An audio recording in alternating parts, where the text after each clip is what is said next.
이 3일 밤도 또 하나님이 주신 은혜가 우리 가운데 충만하기를 소망합니다. 날이 덥죠? 예, 덥더라고요. 예.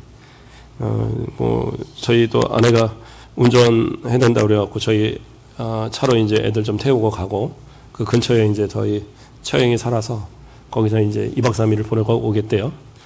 혼자 집에 있는데 강아지들하고 있는데 에어컨도 킬 수 없어서 그냥 선풍기 하나 켜고 있는데 꽤 더워요. 예, 더운지 몰랐는데 오늘이 좀 덥더라고요. 예, 그래도 또 앉아서 이렇게 말씀 보고 또 이러면서 하루 보내니까 조용히 하루 보니까 좋더라고요. 예, 원래 남자 혼자 남으면 이게 휴가다 막 그런다고 하는데 예, 저는 또 가족들하고 떨어지는 거 별로 그렇게 좋아하는 편은 아니에요. 그래서 잘 안 떨어지는데 또 그냥 조용히 있어 보는 것도 괜찮겠다. 예, 그래서 말씀으로 또 은혜 받고 이렇게 좀 저 나름대로의 시간을 좀 갖는 것도 좋을 것 같아요. 예, 목사님 어떻게 있나 궁금하다고 와서 막 이렇게 보고 하지 마세요. 저 집에 있을 때는 그냥 반바지 차림에 티 하나 걸치고 있으니까 누가 오시면 이걸 입어야 되나 하나 막 고민되니까 그냥 잘 있으신가 보다 생각하시고 알아서 먹는 거 잘 먹습니다. 그러니까 편안하게 생각하시고 그냥 목사님 휴가 또 보내시나 보다 생각하세요. 네. 오늘 말씀의 제목은 말씀과 믿음입니다. 말씀과 믿음. 제가 우리 가곡교회 와서 자주 설교하는 내용들이 우리 2013년도 표어에 있는 얘기도 하지만 믿음에 관한 얘기, 복음에 관한 얘기 이런 얘기를 계속 하고 있어요. 그런 말씀으로 새벽에도 또 수요 예배 때도 주일 오전 오후 다 그런 말씀을 계속 하고 있는데 아무리 강조해도 이건 모자르지 않는 것 같아요. 지나치지 않는 것 같아요. 이거는 계속 해야 되는 것 같아요. 예, 그렇게 해서 우리의 마음에 정말 복음이 꽉 자리 잡고 믿음이 확고하게 서서 어떠한 세상 유혹이나 핍박이나 어떠한 그러한 미혹에도 넘어가지 않도록 그러한 굳건한 믿음 되는 것 그렇게 만드는 것이 목사님의 사명 아닙니까? 그런데 많은 분들이 교회를 올 때에 목사님들의 설교들을 판단할 때에 참 지식적인 부분들을 생각하는 경우가 많이 있습니다. 물론 제가 지식적으로 딸린다 이건 아닙니다. 그래도 공부할 만큼은 했으니까. 그런데 항상 어떤 철학적인 이야기, 과학적인 이야기, 어떤 세상의 어떤 그런 시사적인 이야기 이런 것들을 많이 해야지 그것이 되게 좋은 설교인 것처럼 그렇게 착각하는 경우들이 있지 않는가 봅니다. 목사님들도 때로는 그런 것을 성도들이 원할 때 그것을 설교에 담아야 된다는 그런 어떤 중압감이 있나 봐요. 그래서 예전에 어떤 목사님이 그랬대요. 내가 이번엔 좀 철학적인 이야기들을 좀 많이 담아서 아주 멋있는 설교를 만들어야지. 그래서 그렇게 해서 아주 멋들어진 설교를 하나를 만든 거예요. 그래서 기대를 했습니다. 내가 올라가서 설교를 해야지.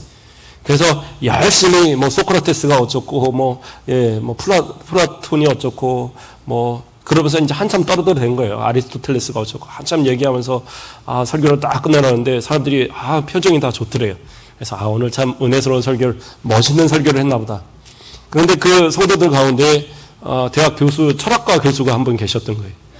그러니까 이분이 이제 설교를 은혜 받고는 이제 참 웃으면서 나가시면서 목사님한테 딱 한마디 한 거예요. 오늘 설교는 차라리 제가 하면 좀 더 잘했을 것 같은데요 라고 얘기를 하더라는 거예요. 세상적인 지식에는요 더 뛰어난 사람들이 많이 있잖아요. 그러니까 그런 사람들한테 가서 들으시면 되는 거예요.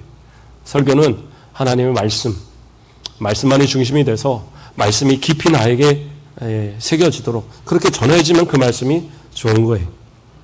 예화를 들거나 어떤 예를 가지고 올지라도 그것은 말씀이 온전히 잘 전달되게 하기 위한 거지 다른 것이 가미되면 안 돼요.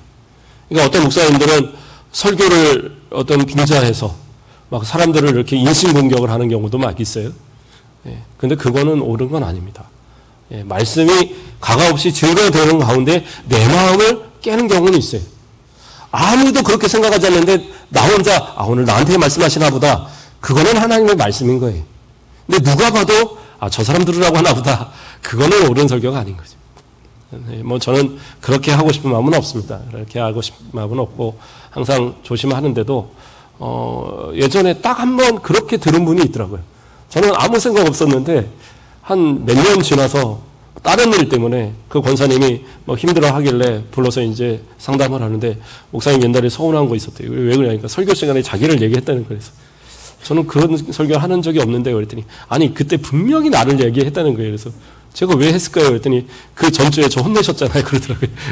그 혼낸 내용이 들어갔다는 거예요. 그래서 뭐 그 내용이 들어가지는 않았을 텐데 본인은 그렇게 받아들인 거죠. 그래서 아 그러냐고 죄송하다고 하고 그냥 넘어갔던 기억이 납니다.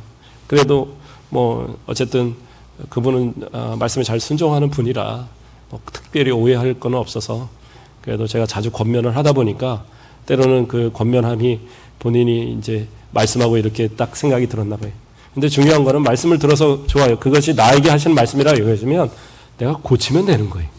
그러면 그게 은혜가 되는 겁니다. 근데 내가 고치지 못하고 내 마음을 딱 닫고 그걸 튕겨내기 시작하면 그때부터 말씀의 은혜가 안 돼요. 다른 말씀도 은혜가 안 됩니다. 그래서 말씀을 들을 때는 그냥 마음을 좀 열어놓으세요. 그리고 이게 나한테 필요한 말씀이냐 아니냐 이것도 판단하지 마세요. 꼭 이런 분들이 있어요. 말씀을 들을 때 아이고 그 김 집사님이 꼭 와서 들었어야 되는데 오늘 못 왔네. 아니요. 나 들으라고 하는 말이지 다른 이 자리에 없는 분은 안 들을만 하니까 안 온 거예요. 예, 그렇죠? 예, 말씀에 들을 기회가 그분한테는 이 말씀이 혹시 뭐 하나님이 주시고자 하는 것이 아니었기 때문에 그럴 수도 있는 거예요. 그런데 이 자리에 나온 이상은 오늘 전하는 말씀은 나에게 하시는 거예요. 그래서 그것을 은혜로 받아야지 아멘이 되고 그것이 내게 은혜가 되는 줄 믿으시기 바랍니다. 오늘 그렇게 말씀에 대한 부분들을 좀 살펴보려고 하는데요. 먼저 히브리서에 대해서 조금만 다시 이야기를 하고자 합니다. 우리가 히브리서를 계속 쭉 뭐 앞뒤로 다 중간중간부터 왔다 갔다 하면서 살펴보고 있는데, 히브리서는 저자를 알지 못합니다. 저자가 안 나와요. 대부분의 다른 부분들은 누가 썼는지에 대한 것들이 다 기록이 되어 있거든요. 뭐 복음서 같은 건 누가 썼다고는 안 나오지만 마태가 썼다, 뭐 누가가 썼다, 마가가 썼다 다 이미 알려지고 다 초대교회부터 인정되던 부분이에요. 근데 히브리서에 대해서만큼은 특별하게 누가 했다라는 그런 모습이 없어요. 그런데 이제 그 뒤에 부분에 디모데를 언급한다든가 또는 끝에 이제 그 축복하는 그런 문구라든가 이런 모습을 볼 때는 바울이 아닐까라고 추정을 합니다. 그리고 전체적인 내용에 있어서 바울의 어투들이 좀 들어있기는 해요. 그래서 바울이 아닐까라고 추정을 하지만 사실은 정확하게는 잘 모릅니다. 그런데 이 또 서신을 받는 수신자에 대한 것도 명확하게 나오지는 않아요. 그런데 전체적인 내용을 보면 말씀을 제대로 구약의 성경에 어떤 그 지식이 있어야지 이해될 만한 부분들이 되게 많아요. 오늘 본문의 이야기도 그렇고. 그래서 이거는 아마 히브리인들 가운데, 그러니까 유대인들 가운데 예수 그리스도를 영접한 유대 히브리인들의 히브리파 기독교인이라고 그럴까요? 히브리인들 기독교인들을 향한 그러한 말씀입니다. 그래서 이 말씀을 통해서 히브리서 기자가 말하고 싶은 이야기는 뭐냐? 믿음을 똑바로 가져야 된다는 거예요. 말씀을 똑바로 이해하고 그 말씀이 결부되어진 진짜 믿음을 가져야지 천국 가는 거지, 너희가 가진 지식으로 천국 가는 건 아니다. 그걸 지금 강력하게 말하고 싶은 거예요. 이스라엘 사람들, 유대인들은 기본적으로 성경에 대한 지식들이 참 뛰어납니다. 그렇죠? 우리나라 목사님들이 가끔 이제 히브리 대학 이런 데로 이제 유학을 가시는 분들이 있어요. 예, 히브리인들 교육을 하는 그 이스라엘로 유학을 가시는 분들이 있는데, 뭐 이제 석사, 박사 과정에 이렇게 들어가는 거죠. 그러니까 약간은 간첩 이렇게 취급을 당한대요. 이제 개신교 사람이 가서 들으니까 그러긴 한데, 거기서 이제 그래도 본인들은 구약이나 뭐 이런 데서 성경 공부 열심히 잘하고 갔다고 하는데, 거기 보면요, 그 사람들이 진짜 성경을 줄줄 외운대요. 예, 성경을 우리가 뭐 구약의 뭐 창세기 어쩌고 그러면 웃는데요. 자기네들은 그냥 아는 이야기예요. 예, 막 줄줄이 어렸을 때부터 하도 외운 이야기. 우리 뭐 아리랑 같은 거 뭐 이런 거 있잖아요. 그런 거 불러보라면 모르는 사람이 거의 없잖아요. 예. 근데 외국 사람들이 볼 때는 그걸 어떻게 다 외우지? 뭐 이럴 정도로 무슨 애국가도 아니고 그런 이제 것처럼 어려서부터 하도 들어서 성경 말씀도 그들은 너무 잘 아는 얘기예요. 근데 문제는 뭐냐? 너무 잘 알기 때문에 예수 그리스도를 온전히 받아들이기가 참 어려운 거예요. 그게 그들의 문제입니다. 왜냐하면 예수 그리스도를 구주로 믿는다고 교회 안에 들어오기는 했는데 예수 그리스도를 믿는다는 것으로 인해서 구약적인 많은 배경들을 다 포기하라고 얘기를 하거든요. 그렇죠? 안식일도 지키지 않아요. 안식 후 첫날 주일을 지킵니다. 그렇죠? 초대교회부터 그렇게 지켜왔고 또 절기들을 지키지 않습니다. 구약에 뭐 유월절을 지키고 뭐 그런 거 우리 없잖아요. 제사도 드리지 않아요. 음식도요. 소고기 이런 것만 먹는 게 아니라 돼지고기도 잘 먹잖아요. 삼겹살도 잘 드시고. 그렇죠? 그런데 구약적인 배경에서는 되새김질하지 않는 돼지고기는 먹을 수가 없어요. 그렇죠? 말고기도 먹으면 안 됩니다. 왜냐하면 말고기는 굽이 갈라지지 않았어요. 통굽이잖아요. 그래서 먹을 수가 없어요. 그러니까 구약적 배경에서는 다 그런데 먹으라는 거예요. 먹으라는. 그러니까 이제 혼란이 오는 겁니다. 혼란이. 그러니까 바울 사도가 제일 힘들었던 사람들이 누구냐면 물론 그냥 일반적인 유대인들이 바울 사도를 대단히 핍박했던 것도 문제였지만 바울 사도가 열심히 전도해서 교회를 세워놓으면 유대인들 기독교인들이 거기 안에 들어가 갖고 그 가운데 잘못 배운 사람들이 그렇게 섬기면 안 돼. 그리고 막 할례를 지키게 하고 또 유대적인 율법을 지키게 하고 그런 것들을 자꾸 알려주는 거예요. 그러니까 이방인들이 어떤 사람들은 그것을 막 그래 이렇게 지켜야 되는 거지 하고 막 할례를 하고 또 뭐 음식을 고쳐 먹고 막 그런 모습들을 이렇게 한단 말이에요.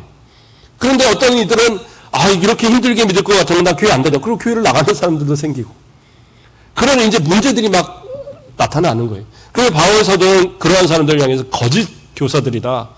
그러면서 아주 강하게 비판하고 그렇게 서신들에 다 이야기를 합니다. 오늘 히브리서에서도 그러한 성도들을 향해서 유대인 그리스도인들을 향해서 혹시 그러한 모습으로 빠질까? 그러므로 그들에게 경고하는 그러한 이야기가 오늘 본문의 이야기입니다. 예로 들은 것이 어떤 내용이냐면 민수기 13장 14장에 보면 이스라엘 백성들이 광야 40년 생활을 시작하게 된 원인이 나옵니다.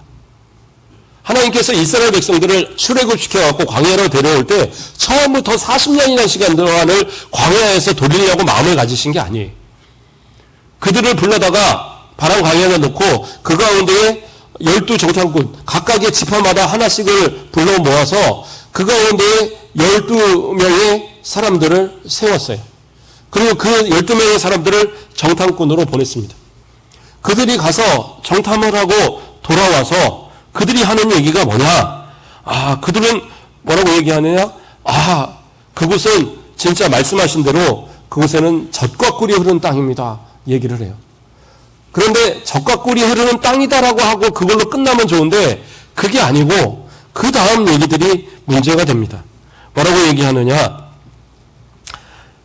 우리가 그 사람들의 민수기 13장 33절을 보면 거기서 네피림 후손은 아낙 자손의 거인들을 보았나니 우리는 스스로 보기에도 메뚜기 같으니 그들이 보기에도 그와 같을 것입니다. 라고 얘기를 해요. 열심히 가서 봤어요. 이 사람들이 과일을 갖고 오는데 포도송이가 그 막 줄기에 막 주렁주렁 매는 거예요. 그 줄기를 띄어갖고 그래갖고 이 큰 그 작대기에다 끼워갖고 양쪽에서 이렇게 메고 그리고 와요. 어떤 분들은 그림 같은 데 보니까 막 포도 송이를 큰 거를 해갖고 그걸 어깨에다 메고 온 줄 아는데 그건 아니고요. 지구상에 그렇게 큰 포도 송이는 없습니다.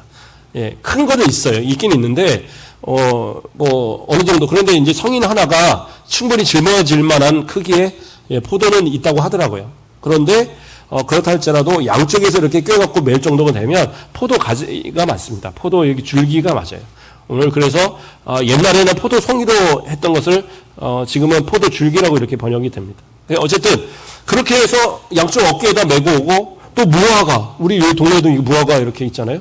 저 뒤에도 무화과가 열려서 무화과가 요 주먹만한 게 제가 보니까 세 개 땄어요. 제가 따 먹었습니다.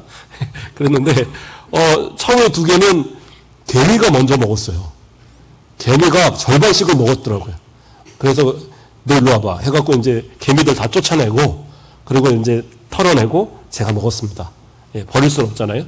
그래서 먹었고 하나는 이게 떨어져 있더라고요. 이미 절반 이상을 다 먹어치워서 내가 먹을 게 없을 것 같아서 그건 포기하고. 그리고 하나는 또 이제 혹시 몰라서 가봤어요. 그랬더니 또 주먹만한 게 있더라고요. 아니나 다를까 개미가 한 10마리쯤 매달려 있더라고요. 그래갖고 또 개미를 쫓아내고 제가 또 갔다가 먹었습니다. 요즘 또 열리는 날 계속 가는데 아직 안 컸더라고요. 그래서 열심히 봤는데 없어졌다 그러면 정세 목사님 먹었나 보다 그러세요. 먼저 따가도 저도 상관은 없고요. 그런데 무화과 참 신기하더라고요. 제가 생각할 때 그래도 이렇게 남쪽에 와서 보니까 무화과들이 이렇게 막 열리는 게 저 이 윗지방에서도 심어놓긴 하는데 따먹는 거 한 번도 못 봤거든요. 예, 그랬는데 이렇게 따먹을 수 있게 열리는 게 좀 신기하고. 근데 그 곳에는 무화과가 거의 그냥 생화가 된 과일들이잖아요. 그래서 그 과일들을 막 풍성히 따고 또 석류를 따고 그래서 이렇게 갖다 놨습니다. 이것만 봤을 때는 야, 약속하신 대로 젖과 꿀이 흐르는 땅이다. 이 땅을 언제부터 하나님이 약속하셨습니까? 아브라함 때부터 약속했잖아요. 아브라함 때부터 창세기 15장에 보면 아브라함한테 얘기를 합니다. 뭐라고 얘기했느냐? 아직은 그 아말렉 족속의 그 죄악이 관영하지 않으니까 너희 그 후손들을 그 종살이하러 보냈다가 타국의 종살이로 보냈다가 4대 만에 다시 돌아오게 할 것이다. 그래서 이 가나안 땅을 그들에게 줄 것이다. 이렇게 약속을 하셔요. 그랬는데 그 약속의 증거로 바로 이 모세가 이제 이스라엘 백성들을 데리고 이렇게 출애굽을 했단 말이에요.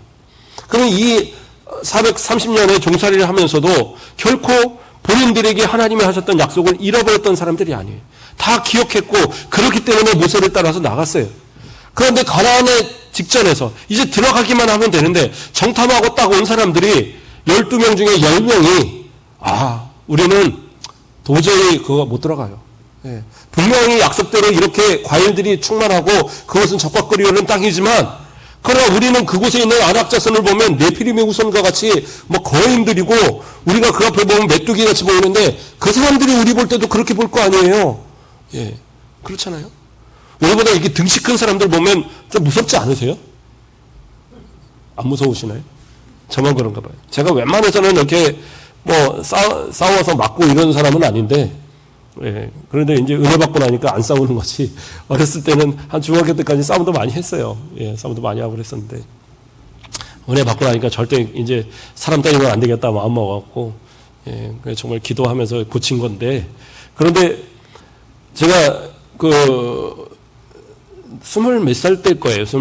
몇 살 때인데, 제 여동생하고 딱 길을 가는데, 어떤 술 취한 한 요만한 사람이 저한테, 야! 그러면서 막 소리를 지르는 거예요.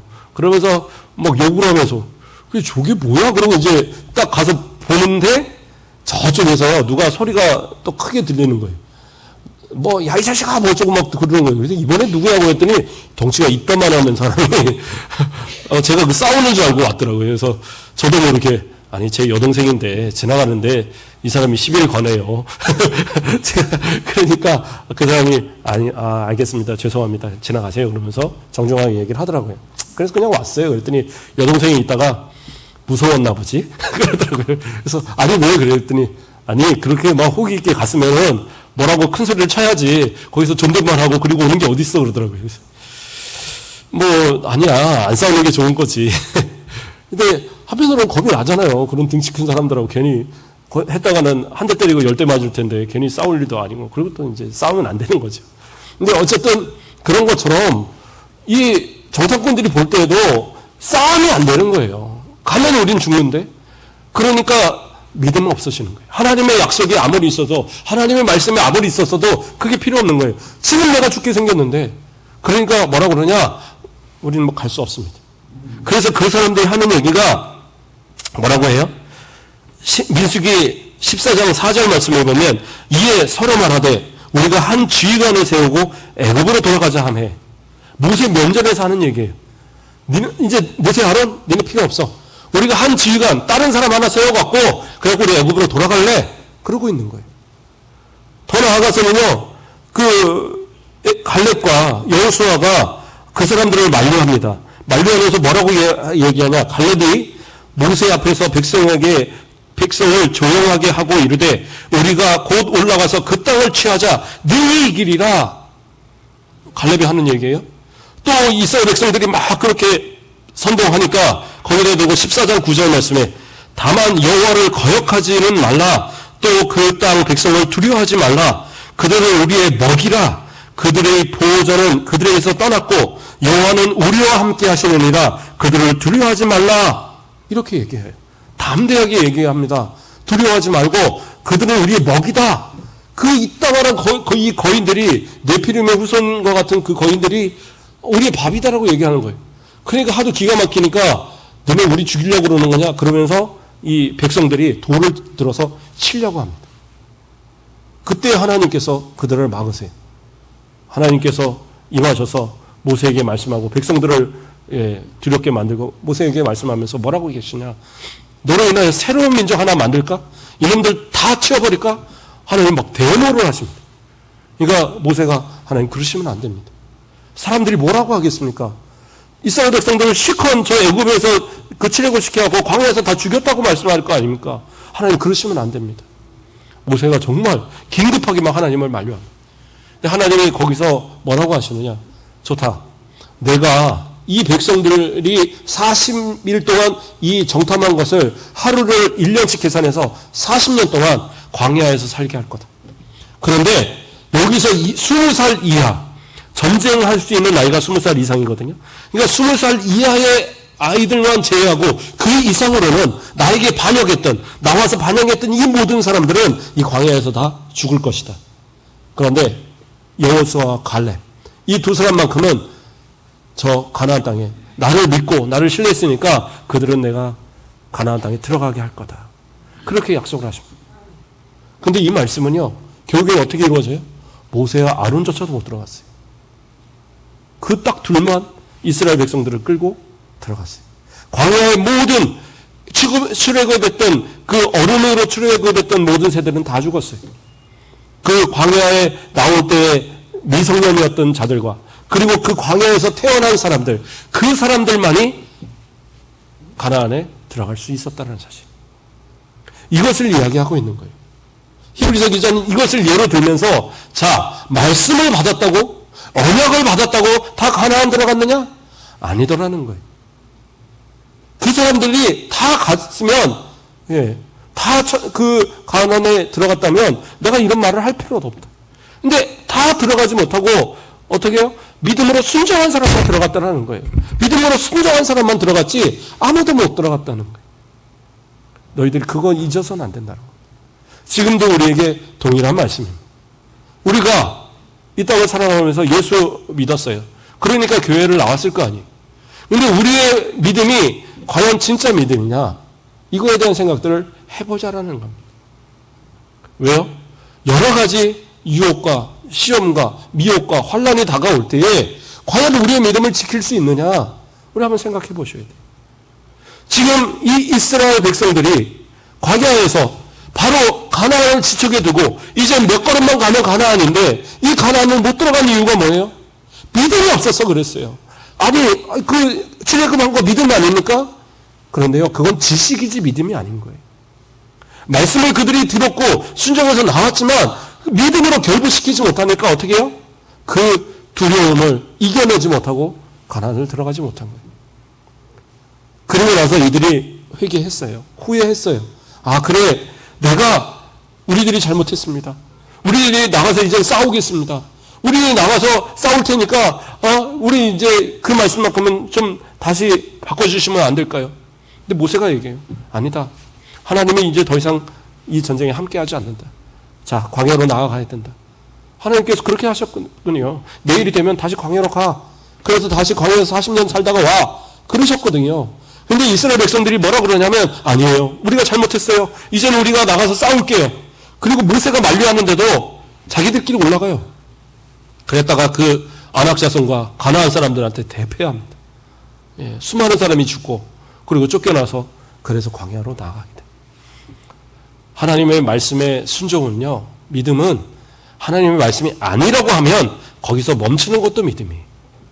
근데 어떤 분들은 보면 자기 고집이 믿음인 분들이 있어요. 교회 생활을 하면서 신앙생활을 하면서 자기 고집을 꺾지 못하는 분들이 있어요. 목사님도 틀렸고 장로님도 틀렸고 권사님도 틀렸고 나만 맞아. 그건 신앙 아니에요. 그건 고집입니다. 믿음 아니에요.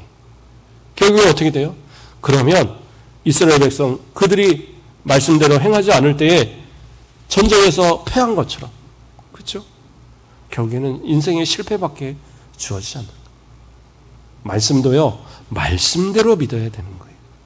말씀을 말씀으로 받아들이고 말씀으로 해석하고 말씀으로 내가 받아야지, 말씀을 보고 내 지식으로 판단해서 이건 맞고 이건 아니고 이거는 내게 은혜가 되고 이거는 나하고는 관계없고 구별해 보세요. 결국엔 그 말씀에 인해서 내 믿음이 성장할 수가 없다라는 거예요. 자, 말씀으로 다시 한번 돌아갑니다. 오늘 말씀에서 뭐라고 합니까? 그러므로 우리가 두려워할지니 그의 안식에 들어갈 약속이 남아있을지라도 라는 얘기를 합니다. 남아있을지라도. 이게 무슨 얘기냐? 원어의 뜻은요, 문이 열려있는 채로 놓아두었다는 뜻이에요. 그러니까 문이 열려 있어요. 천국의 문이 닫힌 게 아니에요. 예, 천국에 못 들어간다고 딱 막아놓은 게 아니에요. 그 문은 다 열려 있는데 못 들어가서 못 들어가는 거예요. 무슨 얘기인지 이해가 가세요? 천국은 열려 있어요. 하나님의 나라는 열려 있어요. 그래서 누구나 들어갈 수 있어요. 예수님의 이름으로 믿는 모든 성도들은 다 천국에 들어갈 수 있습니다. 그렇게 열려 있어요. 그런데 그 원리를 뭐라고 얘기하느냐? 구약에 그 수많은 믿었던 이들이 믿음이 제대로 되지 못해서 그 진정한 안식에 들어간 수가 다 차지 않았기 때문에 그 남은 수가 아직 있어서 너희들이 믿을 수 있다. 이런 식으로 이제 히브리서 기자는 해석을 합니다. 물론 이 해석이 정확한 어떤 수가 딱 정해 있다, 그런 의미라기보다는 하나님께서 언약하신 그 사람들, 그 약속하신 택하신 백성들을 하나님 앞으로 불러내기 위한 그 수, 그렇죠? 그 수가 아직도 남아있다라는 뜻을 말하고자 하는 거예요. 그러니까 우리가 보면 저기 어디예요? 그 신천지, 이 사람들 얘기하는 게 있잖아요. 14만 4천 명 채우면 이제 그 문이 닫힌다. 그러니까 그 인원만큼 채워야 된다. 그래서 저 사람들이 막 그렇게 죽어라 하는 거거든요. 그래갖고 뭐 몇만 명이 아직 모자르니까 더 채워야 된다. 막 그러면서, 예, 그래갖고 한 14만 명도가 지금 넘을 거예요. 아마 거기가. 이게 이제 넘어서니까, 이제 그 가운데서도 특별한 사람 14만 4천 이러면서 또 막 구별해서 얘기하고 막 그런다고 하더라고요. 그런데 어쨌든 간에, 예, 그 숫자 또한도 14만 4천이 천국 들어가는 딱 그 사람을 얘기하는 게 아니라 완전수의 조합이거든요. 완전수의 곱하기 뭐 이렇게 해서 만드는 숫자인데, 그래서 이것은 상징적인 숫자입니다. 그래서 우리가 믿는 사람들이 믿음으로 들어갈 수 있는 숫자. 요한계시록에 나오는 14만, 죄송합니다. 요한계시록에 나온 14만 4천. 예, 그러한 것도 다 상징적인 거지, 딱 계수된 어떤 부분을 꼭 이야기하는 건 아니에요. 그러므로 우리가 나는 그러면 그 안에 못 들어가서 천국 못 갈까? 걱정할 필요 없어요. 그 문은 열려 있다니까요. 근데 어떻게 해요? 온전한 믿음으로 나아가는 사람이 들어가는 거예요. 온전한 믿음으로. 그래서 오늘 본문에서 또 이야기합니다. 우리가, 예, 그러므로 우리는 두려워할지니 그 안식에 들어갈 약속이 남아있을지라도 너희 중에 혹 이르지 못할 자가 있을까 함이라. 이 말이 무슨 말이에요? 지금 여기 있다고 다 천국 가는 게 아니라는 거예요. 목사님, 그러면 목사님 말씀대로 지금 이렇게까지 해오는데 저 천국 못 가면 어떡하죠? 천국 가신다니까요. 믿으면 다 천국 가요. 의심하지 마세요. 다 천국 가요. 근데 중요한 건 뭐예요? 다 가지는 못한다라고 히브리서 기자가 얘기해요. 왜요? 믿음을 말씀과 결부시키지 못하면, 말씀과 믿음이 결부되지 못하면 그 사람은 천국 못 간다라는. 이게 무슨 얘기냐? 믿음은요, 말씀이 바탕이 된 믿음이어야 돼요. 그냥 내 감정에 따라, 그 감정으로 인해서 어떤 그 믿음을, 가져진 믿음을 내 믿음이라고 그렇게 착각하며 살지 말라는 말씀입니다. 히브리서 4장 12절에서 13절 말씀을 제가 봉독해 드립니다.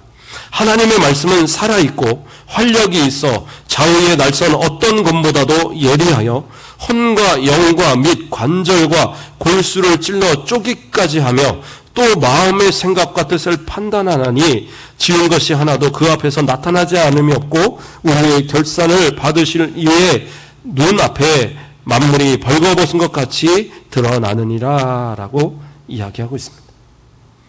말씀은요, 살아있대요. 그래서 그 말씀은 움직이는 거예요. 그냥 죽은 말씀이 아니에요. 이 말씀이 우리 가운데 들어오면 우리를 막 움직이게 만드는 거예요. 살아있는 말씀이에요. 그래서 그 말씀을 받아으셔서 그 말씀이 움직이는 대로 따라가면 되거든요.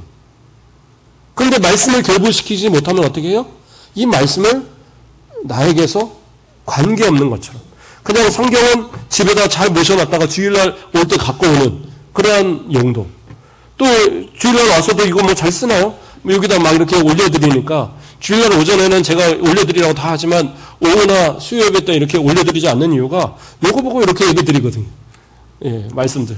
그래서 좀 한번 찾아보시라고 그렇게 합니다. 물론 이제 연세가 있으면 눈이 잘 안 보이니까 못 찾으시고 그러면 들으시면 되는 거고요.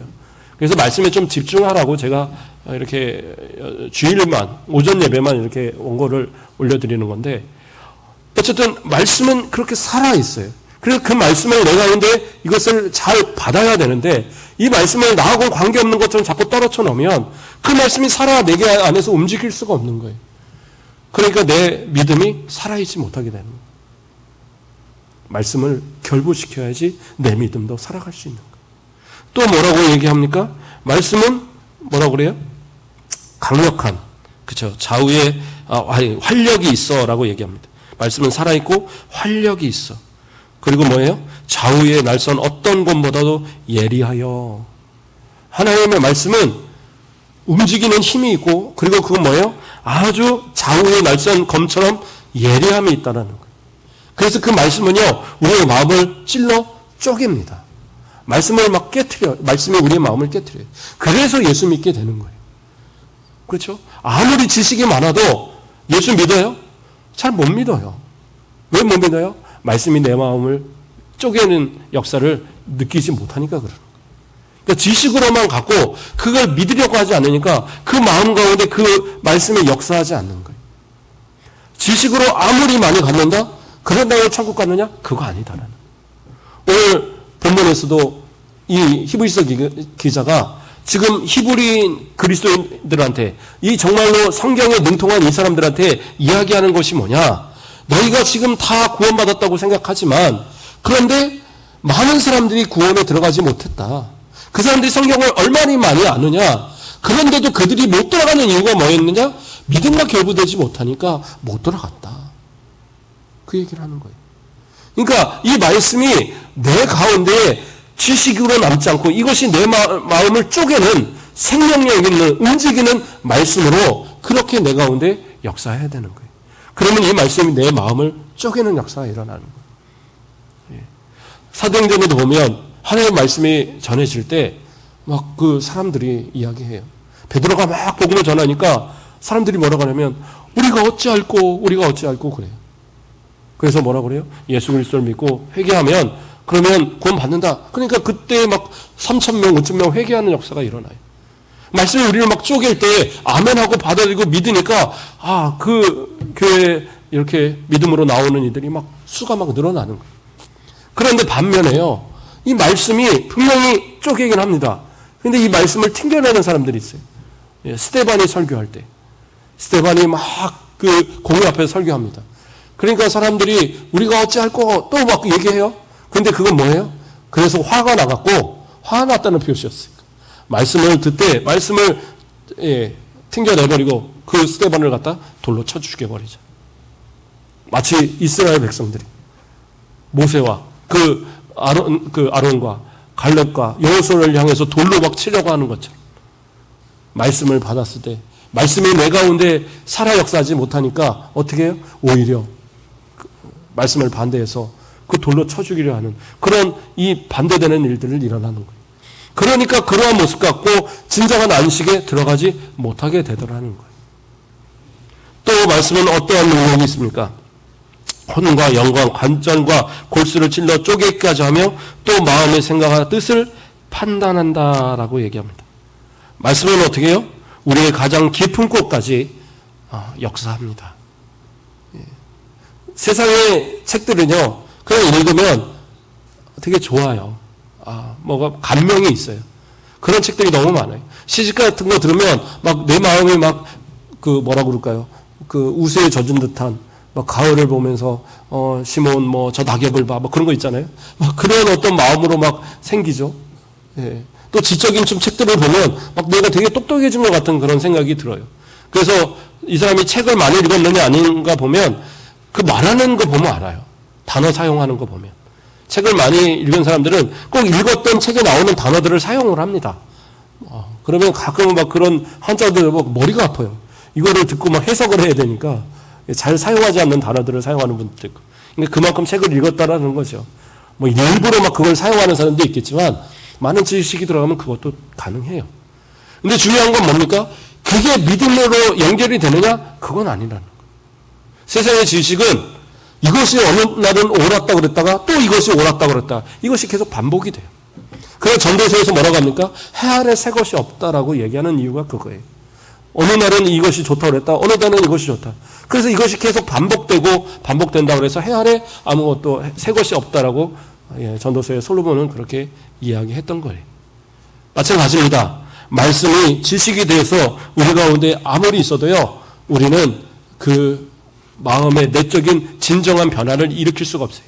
그래서 하나님의 말씀은 어떻게 해요? 하나님의 말씀을 아멘으로 받으면 그 말씀이 내 마음을 쪼개고 내 생각을 쪼개고 내 내면 깊이 그 마음을 변화시키는 역사를 일으킨단 말이에요. 그것이 바로 말씀을 나에게 결부시키는 그런 이유가 되고 방법이 되는 겁니다. 마지막으로 뭐라고 얘기합니까? 하나님의 말씀은 나를 심판하시는 그런 근거가 되었습니다. 아까 읽었던 13절에 지은 것이 하나도 그 앞에 나타나지 않음이 없고 우리의 결산을 받으시느니 눈앞에 만물이 벌거벗은 것 같이 드러나느니라. 나중에요. 하나님 앞에 낱낱이 나의 모습을 드러내게 할 거예요. 말씀을 들었어요. 내 말씀대로 살지 않는 거예요. 그러면 어떻게 해요? 말씀이 나를 다 드러내는 거예요. 이 사람이 이렇게 안 살았고 저렇게 안 살았고 결국에 이래서 저 사람 지옥 가야 되고 그런 증거가 되는 거예요. 그런데 내가 하나님의 말씀대로 살면 어떻게 해요? 하나님의 말씀이 나를 또 증거하는 거예요. 이가 예수 그리스도를 온전히 믿었고 이 말씀대로 살았고 그러면 저 천국 갈 자격 있는 사람입니다. 말씀이 증거가 된다는 사실. 마지막으로 한 이야기만 좀 더 하고 말씀을 마무리하겠습니다. 그러면 우리가 생각할 때 가나안 땅은 천국일까요? 어떻게 생각하세요? 가나안 땅은 천국입니까? 어렵죠. 가나안 땅은 천국이 아닙니다. 왜요? 이스라엘 백성들이 가나안을 들어갔어요. 들어갔는데 그런데 중요한 건 뭐예요? 그곳에서 또 범죄합니다. 하나님이 아닌 그 땅의 토착신들을 믿고 또 그 풍습대로 살고 그러니까 하나님이 옆에 있는 뭐 불려서 여러 그런 다른 사람들을 다른 나라들을 통해 갖고 이스라엘 백성들을 자꾸 쳐요. 그러면 그때 가서 회개하고 하나님 잘못했어요. 하나님 섬길게요. 그러면 사사들을 세워서 그 이스라엘 백성들을 구원하고 이것이 계속 수없이 반복되는 것이 사사기예요. 그러니까 사사기에 그러한 어떤 모습들이 있는 것을 볼 때는 가나안 땅은 진정한 천국의 모형은 아니에요. 그럼에도 그 가나안 땅은 분명히 어떤 예표적인 그런 모습은 될 수는 있지만 완전한 천국은 아니다라는 거예요. 그래서 우리가 읽진 않았지만 3장의 내용에서 쭉 설명하는 가운데 그 얘기를 다윗이 고백한 그 시편 95편의 말씀이라든가 또는 그러한 이 민수기의 이야기들을 이렇게 예로 들면서 이야기하는 것이 뭐냐? 그것이 진정한 안식이 아니었기 때문에 그 안식의 약속이 지금도 우리에게 남아있는 거다라는 거예요. 만약에 가나안이 진정한 안식이었다면 그것으로 끝났을 거예요. 더 이상 우리에게 구원의 길을 이런 것은 제시될 수가 없다라는 거예요. 그런데 이스라엘 백성들이 진정한 안식을 누리지 못했기 때문에 그 안식에 대한 약속은 지금까지 내려와서 우리에게까지 있어지고 있다는 얘기. 그러면 진정한 안식은 어디냐? 저 영원한 천국. 그 천국을 향해 들어가는 모습이 진정한 안식이다라는 거예요. 어떻게 보면 가나안은 우리의 교회를 오히려 예표한다고 그러는 것이 맞지 않을까 저는 생각을 합니다. 왜요? 교회 안에 들어왔으나 이것이 천국의 보장은 아니거든요. 이 안에서도 예수 똑바로 못 믿고 말씀에서 벗어나면 그 사람은 천국 갈 수 있다고 말할 수가 없어요. 믿음으로 천국 가는데요. 우리가 야고보서에서 계속 살폈잖아요. 믿음은 행함으로 드러나야 됩니다. 행함이 없는 믿음은 죽은 믿음이에요. 그래서 그러한 믿음 가지고 천국에 들어갈 수가 없어요. 그러니까 여기 오늘 본문에서 이야기하는 거, 다시 결과적으로 이해하는 게 뭐예요? 2절 말씀에 그들과 같이 우리도 복음의 전함을 받은 자이나, 옛날 이스라엘 백성들처럼 그렇게 언약의 말씀을 받았던 사람들처럼 우리도 복음을 받은 그런 사람들 아니냐? 우리도 똑같이 말씀을 받았다. 그런데 뭐예요? 그런데 그 들은 바와 같이 말씀이 그들에게 유익이 되지 못하는 것은, 그 말씀의 약속을 가진 그들이 가나안 땅에 들어가지 못했던 그 이유는 뭐였느냐? 듣는 자가 믿음과 결부시키지 못했기 때문이다. 우리도 마찬가지로 저 영원한 천국에 말씀을 받은 자로서 들어갈 자격은 가진 사람들이지만, 만약에 우리가 못 들어가게 된다면 이유는 뭐예요? 말씀과 믿음을 결부시키지 못했기 때문에 그런 모습이 생겨날 것이라는 얘기예요. 오늘 말씀을 약간 좀 어려울 수도 있는 얘기지만 단순하게 말씀을 정리하면 다른 거 없어요. 말씀을 말씀대로 믿으라는 거예요. 믿으라는 건 뭐예요? 이 말씀대로 살아가시라는 얘기예요. 세상에 어떤 유혹이 있고 미혹이 있고 또 우리를 넘어뜨리는 환난과 고난이 있을지라도 말씀을 의지하면 이 말씀이 나를 지키시고, 말씀을 의지하면 이 말씀이 나의 마음을 변화시키고, 이 말씀을 의지하면 이 말씀이 내 믿음을 더 강하게 해서, 그렇죠? 믿음은 들음에서 난다고 그랬잖아요. 예, 말씀이 내게 들어지고 말씀이 내게 새겨질 때 이 말씀이 결국엔 구원에 이르는 믿음으로 우리를 이끌어주게 된다는 사실. 그리고 그 믿음과 결부되어질 때 우리는 어디에요? 천국을, 어떠한 방해가 있어도 천국을 들어가는데 아무런 어려움이 없다는 얘기예요. 그러므로 오늘 말씀을 듣는 우리 성도들 간절히 부탁드립니다. 단 한 사람도 빼지 말고 천국에서 만납시다. 꼭 천국에서 만납시다. 믿음을 잃어버려서 정무세 목사님이 좀 더 세게 말씀하셔야 되는데, 그날 예수 안 믿으면 지옥 가요 막 해야 되는데 안 그래갖고 내가 못 믿었어요. 이러면 참 내가 할 말이 없을 것 같아요. 저는 분명히 다 얘기했어요. 나중에 하나님 앞에 갔을 때 정무세 목사님이 말 안 해줘서 나 지옥 갔어요. 그런 소리는 절대 하면 안 돼. 다 천국 가서 우리 약속하며 만나서 그때 말씀 듣고 말씀대로 살아서 내가 천국 갔다. 좀 그렇게 믿음으로 고백할 수 있는 진짜 우리 성도들 되시게 주님의 이름으로 축복합니다. 기도하겠습니다. 사랑하는 하나님, 감사를 드립니다. 우리는 연약합니다. 말씀을 듣고 또 말씀을 우리 마음 가운데 받지만 길가에 뿌려진 씨앗처럼, 말씀을 새들이 와서 쪼아먹는 것처럼 마귀가 자꾸 뺏어가고, 돌밭에 뿌려진 씨앗처럼 말씀이 자라지 못하고 자꾸 말라 죽어버리고, 가시밭에 떨어진 씨앗처럼 열매도 없이 그저 긁음이 교회 안에서만 살아가는 우리의 믿음은 아닌가 돌아봅니다. 주님, 회개하오니 우리 연약한 믿음을 불쌍히 여겨주시고, 말씀이 온전히 바탕이 되어서 말씀이 살아 역사하여 주셔서 우리의 마음과 생각과 우리의 혼과 우리의 골수까지도 다 쪼개어 우리의 마음이 온전히 주님 앞을 향할 수 있도록, 우리의 몸이 온전히 주님의 뜻대로만 살아갈 수 있도록 우리를 붙들어 주시고 인도하여 주시옵소서. 믿음으로 끝까지 승리하는 우리 모든 성도들 되도록 축복하여 주시옵소서. 감사하는 예수 그리스도의 이름으로 기도드립니다. 아멘.